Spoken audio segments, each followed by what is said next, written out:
তিনি আবির্ভূত হয়েছিল কোথায় গো মা? কৃষ্ণ আবির্ভূত হয়েছিল কোথায়?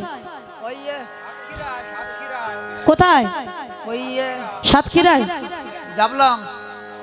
জাফলং। আর জায়গা পেল না চা বাগানের দেশে, কংস কারাগার আবির্ভূত হয়েছিল ভগবান। এখন আপনারা সবাই এই ঘটনা জানেন, যখন কৃষ্ণ আবির্ভূত হয়েছিল প্রচন্ড ঝড় বৃষ্টি, কংস কারাগারে ওই প্রান্তে দেবকী, এই প্রান্তে বসুদেবকে শিকল দিয়ে বেঁধে রাখলো, হাতে পায়ে শিকল বাঁধা, বক্ষে পাথর চাপানো। কৃষ্ণ যখন আবির্ভূত হলেন, আবির্ভূত হওয়ার পরে ছোট্ট কৃষ্ণকে নিয়ে কৃষ্ণ দৈববাণী করলেন বসুদেবকে যে তুমি আমায় এক্ষুনি কংস কারাগার থেকে নন্দালয়ে পৌঁছে দিয়ে এসো। তা বলে প্রভু হাতে পায়ে শিকল বাঁধা, দ্বারে কত দাঁড়িয়ে আছে, ঝড় বৃষ্টি হচ্ছে, আমি কি করে যাব? বলে আমি তো আছি, তোমার ভয় কিসের? বিপদ ভঞ্জন মধুসূদন যেখানে। গোবিন্দ যোগমায়াকে ডাকলেন, যোগমায়ার প্রভাবে মায়ায় আচ্ছন্ন হয়ে সবাই ঘুমিয়ে পড়েছে। আপনা আপনি বক্ষের পাথর স্খলিত হয়ে গেল বসুদেবের, হাতে পায়ের শিকল খুলে গেল। কৃষ্ণকে মাথায় করে নিয়ে ভগবান যাচ্ছেন। তো কৃষ্ণকে নিয়ে যখন বসুদেব যাচ্ছেন, গেলেন যমুনার ঘাটে, মানে পার হয়ে ওপারে নন্দালয়ে যাবে। হ্যাঁ, এবার যখন যাবে তো চিন্তা করছে দুর্গম যমুনা, ঝড় বৃষ্টি হচ্ছে। দেখবেন ঝড় বৃষ্টি হলে নদীর জল, সাগরের জল কিন্তু আরো দ্বিগুণ বেড়ে যায়, মানে ডবল হয়। এক ভক্ত 100 টাকা করলেন দান, ভগবান যেন পূর্ণ করে তার সকল মনস্কাম, কৃষ্ণ পদে মতি থাকে নিতাই গৌর, হরি বল হরি বল। দেখতে যমুনার জল দ্বিগুণ বেড়েছে, প্রচন্ড ঝড় বৃষ্টি, মুহুর মুহুর বজ্রপাত। তো বসুদেব চিন্তা করলো এই দুর্গম যমুনা আমি কি করে পার হব? একটা নৌকাও না, ঝড় বৃষ্টি অবস্থায় কি নৌকা থাকে? কি করে পার হব? ছোট্ট কৃষ্ণকে নিয়ে পিতা বসুদেব কাঁদছে, ভগবান তো তার কোলে। ভগবান বুঝতে পেরে যোগমায়া মাকে ডাকলেন, হে যোগমায়া তুমি পিতা বসুদেবকে পথ দেখাও। যোগমায়া একটা শ্রীগালিনী রূপ ধারণ করেছে। শ্রীগালিনী মানে কি? শ্রীগাল মানে শিয়াল, আর শ্রীগালিনী মানে স্ত্রীলিঙ্গ। শ্রীগালিনী রূপ ধারণ করে পিতা বসুদেব যেখানে কাঁদছেন তার সামনে দিয়ে নেমে যমুনা নদী পার হয়ে যাচ্ছে আস্তে আস্তে আস্তে।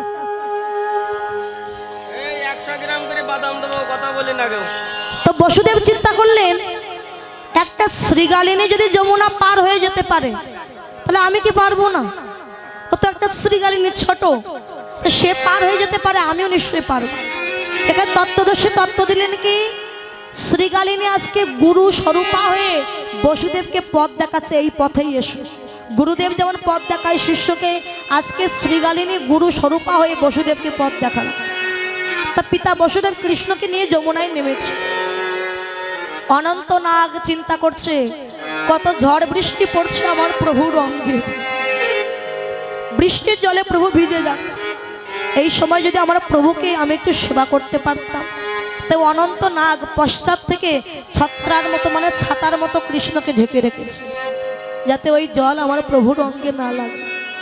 বাবা মধ্য যমুনায় গিয়ে যখন দাঁড়িয়েছে বসুদেব, যমুনা চিন্তা করছে কোটি জন্ম সাধনা করে যে চরণ পাওয়া যায় না, সেই বিরিঞ্চি বাঞ্ছিত চরণ কমল আজকে পেয়েছি।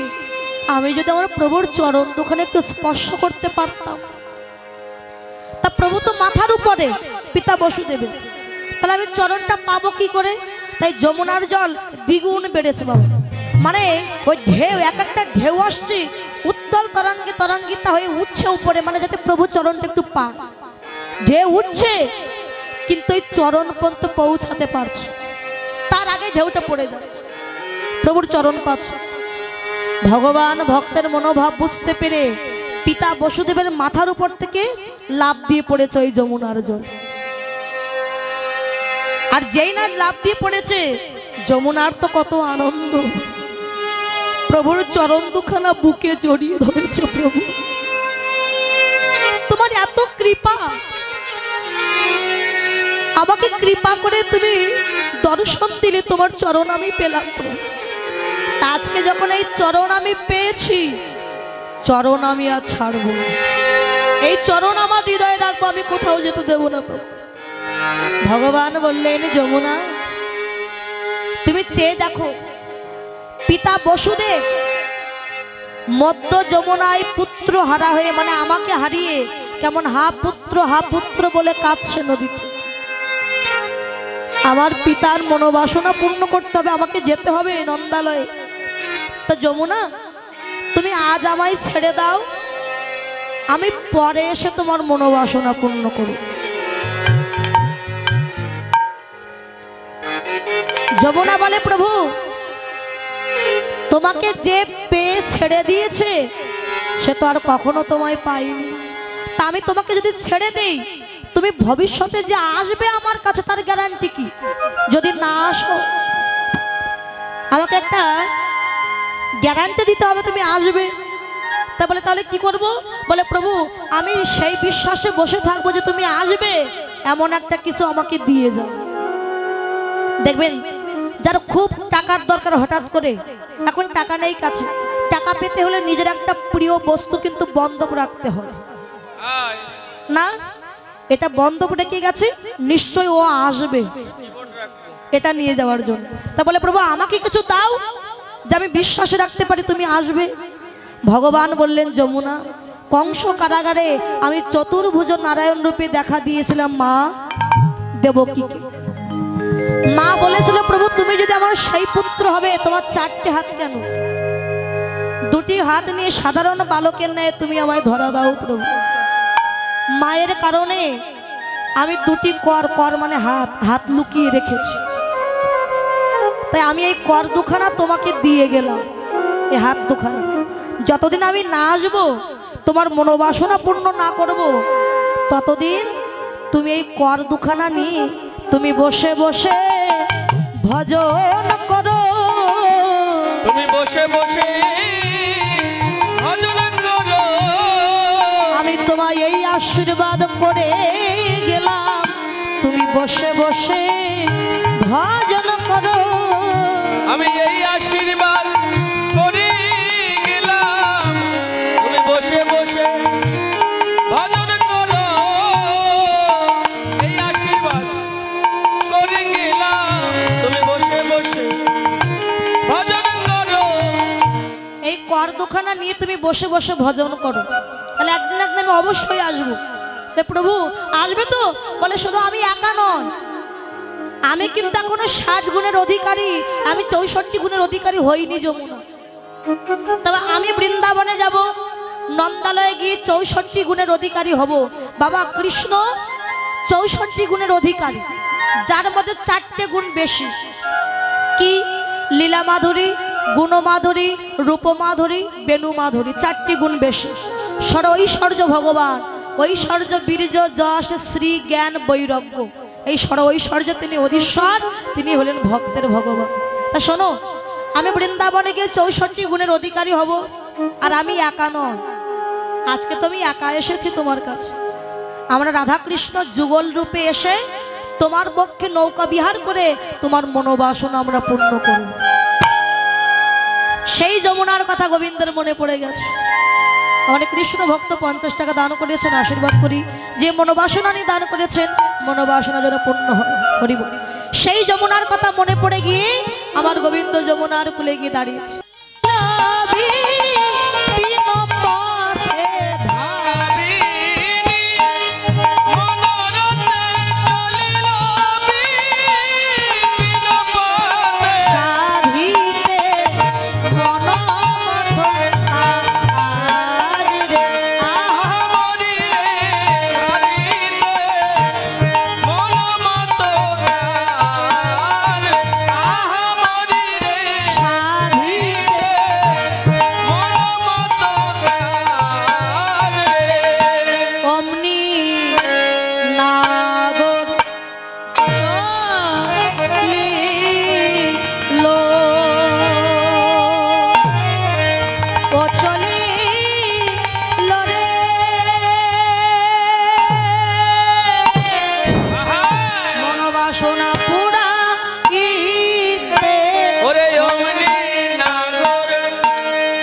যমুনার জল উত্তাল তরঙ্গে তরঙ্গিত হয়ে দুই কূলে আছাড় খেয়ে পড়েছে, যাতে প্রভুর চরণ পায়। আর যমুনা ভাবছে এইবার বুঝি গোবিন্দ আমার মনোবাসনা পূর্ণ করবে। যমুনা আনন্দ উদ্ভাসিত হয়েছে, আনন্দে উত্তাল তরঙ্গে তরঙ্গিত হয়েছে। তা ভগবান ভাবলেন আমাকে নৌকা বানাতে হবে। নৌকা বানাতে হবে কি কি লাগবে? অনেক কিছু লাগবে নৌকা বানাতে। তা ভগবান নাবিক সেজে নৌকা বানাচ্ছে কি কি দিয়ে, দেখো। ওরে বিবেক বৈরাগ্য দিয়া বলুয় গো ছিল, বিবেক বৈরাগ্য দিয়া তনুজি গো ছিল, আসক্তির তক্তা দিয়া তাহাতে আটিল, আর শক্তির তক্তা দিয়া তাহাতে আটিল। বলি আসক্তি তো চাই ভাই, বলে আসক্তি তো চাই ভাই, বলে আসক্তি তো চাই ভাই, নিজ নিজ গুরুর চরণে আসক্তি তো চাই ভাই। বলে নিজ নিজ গুরুর চরণে আসক্তি তো চাই ভাই। ওরে আসক্তির তক্তা আরে তাহাতে আটিল। বিবেক আর বৈরাগ্য দিয়ে নৌকার গলি এবং পশ্চাৎ তৈরি করেছে। বেশ বেশ আসক্তির তক্তা, তক্তা লাগে না বাবা? আচ্ছা বুঝতে পারছেন তো পালাটা? বোঝা যাচ্ছে? তক্তা বুঝতে পেরেছেন তো? তক্তা হ্যাঁ। মানে নৌকা বানাতে গেলে যে তক্তা লাগে কাঠের, আর তক্তাটা কি? এ জাগতিক জগতের তো আর নৌকা না, গোবিন্দ বানাচ্ছে আধ্যাত্মিক জগতের নৌকা। তাই নৌকাটা কি? আসক্তির তক্তা। আসক্তি কি? কোনো কিছু পাওয়ার যে আসক্তি, যেমন শিষ্য গুরুচরণের প্রতি আসক্তি, একজন ধনী ব্যক্তি তার সম্পত্তির প্রতি যে আসক্তি, হ্যাঁ হ্যাঁ একজন পাঠক তার বই পুস্তকের প্রতি যে আসক্তি। তা ভগবান আজকে শুধু যমুনায় নৌকা গঠন করছে তা নয়, ভগবান আমাদের সবার দেহ নৌকাটা গঠন করে দিয়েছে। দেখুন জাগতিক জগতে যার যেমন সামর্থ্য সে তেমন নৌকা বানাবে। কেউ বড় নৌকা, কেউ ছোট একটা ডিঙে নৌকা, কেউ জাহাজও বানিয়েছে, তার সামর্থ্য বেশি। কিন্তু ভগবানের কাছে সমান বিচার। ভগবান প্রত্যেকে এই দেহ নৌকাটা 24.5টি তক্তা দিয়ে বানিয়েছে। আপনারা বলবেন অর্ধেকটা তক্তা বাকি কেন?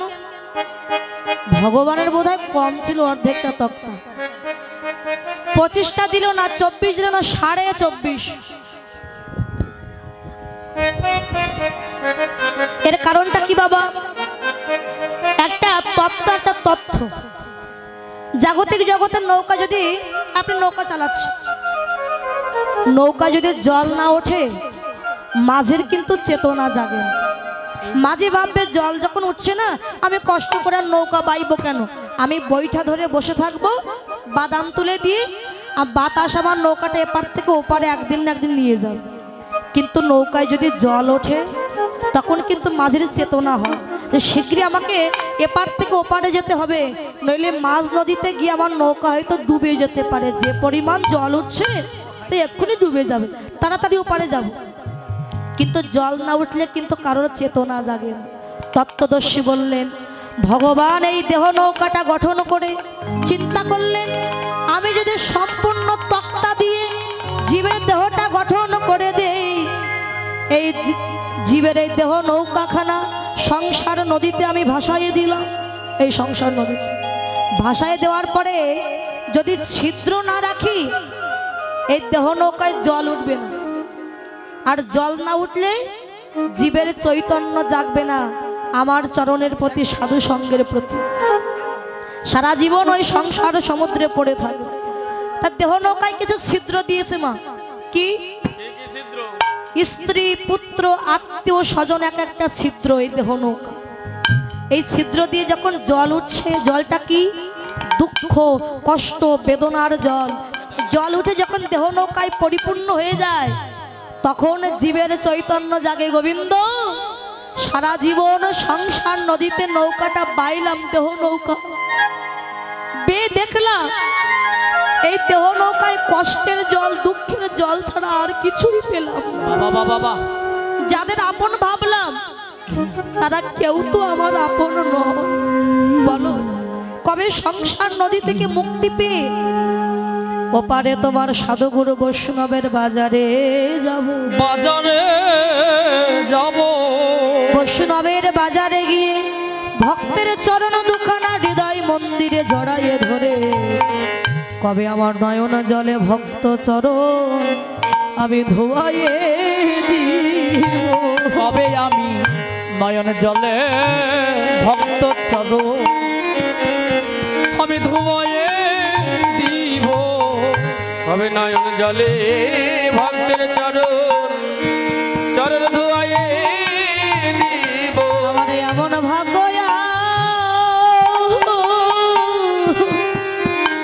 কবে বা হবে আমার দুটি নয়ন জলে চরণ ধোয়াইয়ে দিব। আমার এমন ভাগ্যবান,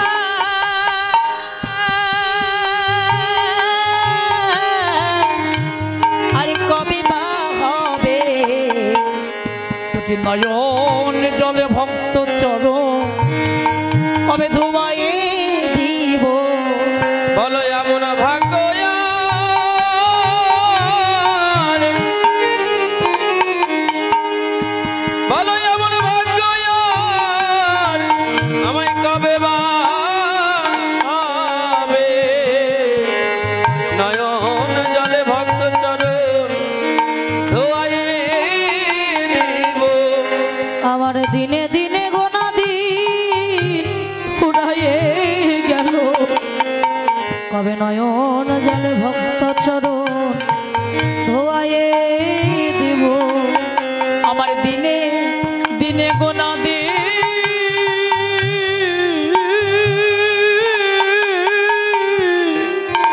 উড়াই গেল কবে নয়ন জলে ভক্ত চরণ আমি ধোয়াই দিব। আমার এমন ভাগ্য হয় কি না কবে নয়ন জলে চরণ ধোয়াইয়ে দিব। আমার এমন ভাগ্য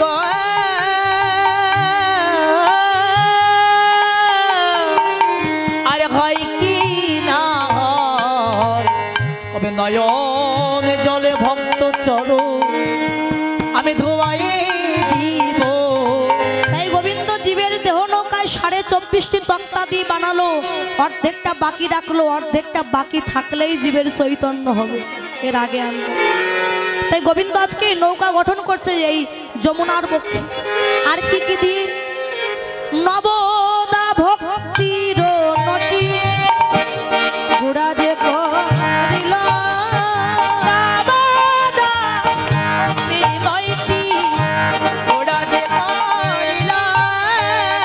ওরে নবদা ভক্তির নয়টি ওরা যে গড়িল। লালসার লোহা দিয়া হাতে আঁকিল লালসার লোহা দিয়া হাতে আঁকিল লালসা লালসা এই যে লালসা লালসা ওরে লালসা লালসা হর ভজ আর হরি ভজ চাই লালসা লালসা হর ভজয়া হরি ভজ লালসা লালসা নববেদা ভক্তির নয়টি গোরা যে আটিল। নবদা ভক্তির 9টি গুড়া যে করিল। নবদা ভক্তি কি কি? শ্রবণং কীর্তনং বিষ্ণু শরণম পাদ সেবনং অর্চনং বন্দনং দাস্যং সাক্ষং আত্মনিবেদনম। এই নবদা ভক্তির 9টি গুড়া দিয়ে দিয়েছে। লালসার লোহা, লোহা লাগে না নৌকা বানাতে বাবা? লোহাটা কি তত্ত্বে বলে লালসার লোহা, তাহাতে আচিল। এরপরে কি করলেন? সরল সুবুদ্ধি দ্বারা মাস্তুল গঠিল, শ্রদ্ধা ভক্তি কানি ডুরি টানিয়া বান্ধিল। আর কি কি দিয়ে তৈরি করেছে? নাম প্রেমের বাদাম তাহে ঝুলাইয়া দিল। আরে নাম প্রেম বাদাম তাহে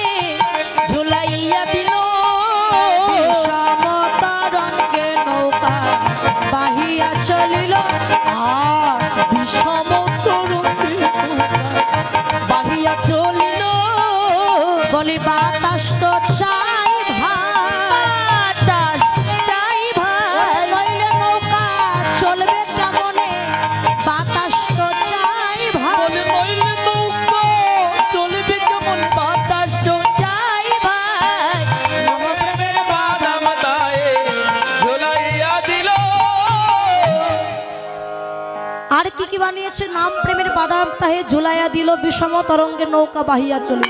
আমার নৌকায় বাদাম তুলে দেয় না মা? হ্যাঁ দেয় তো। খেলা খেলা দেয় তো বাবা, আগে দিত বাবা, কিন্তু এখন আর নৌকায় বাদাম দেখা যায় না। বাদাম মানে এই খাওয়া বাদাম নয়, হ্যাঁ তা কি? ওই যে বাদাম তুলে দেয়। খেলা খেলা মানে বাদামটা তুলে দিলে বাতাসের সহযোগিতা নৌকাটা তাড়াতাড়ি চলে। আজকে বাদাম তুলে দিয়েছে। বাদাম থেকে নাম, নাম প্রেমের বাদাম। কার নাম? রাধা প্রেমের নাম, রাধা নামের বাদাম তুলে দিয়েছে। আচ্ছা বাদাম তো তুলে দিল, তাহলে বাতাস না হলে তো নৌকা চলবে না। বাতাসটা কই?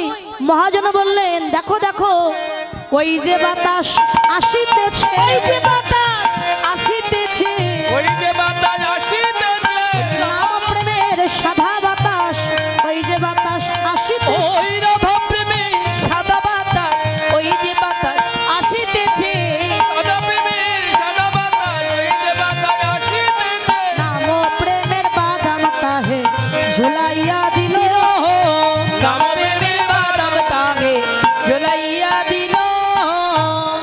নাবিক বেশ ধারণ করে নৌকা গঠন করেছে গোবিন্দ হরিবল। সৃজল তরণে খানি প্রবালে মুক্তানি, মাঝে মাঝে হীরা রোগাত। বেশ বেশ ছোট একটি ভাই 200 টাকা দান করেছে, আশীর্বাদ করি লেখাপড়া শিখে যেন পিতা মাতার মুখ উজ্জ্বল করতে পারে, কৃষ্ণ পদে মতি থাকেনি তাই গৌর হরিবল। হরিবল হরিবল হরিবল। বাবা নৌকাটা বানিয়েছে, তবে নৌকায় মাঝে মাঝে হীরা দিয়েছে।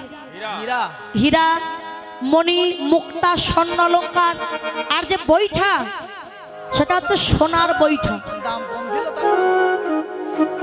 নৌকাটা নিয়ে আমার গোবিন্দ যমুনা জলে নামিয়ে নৌকাটা বাইছে।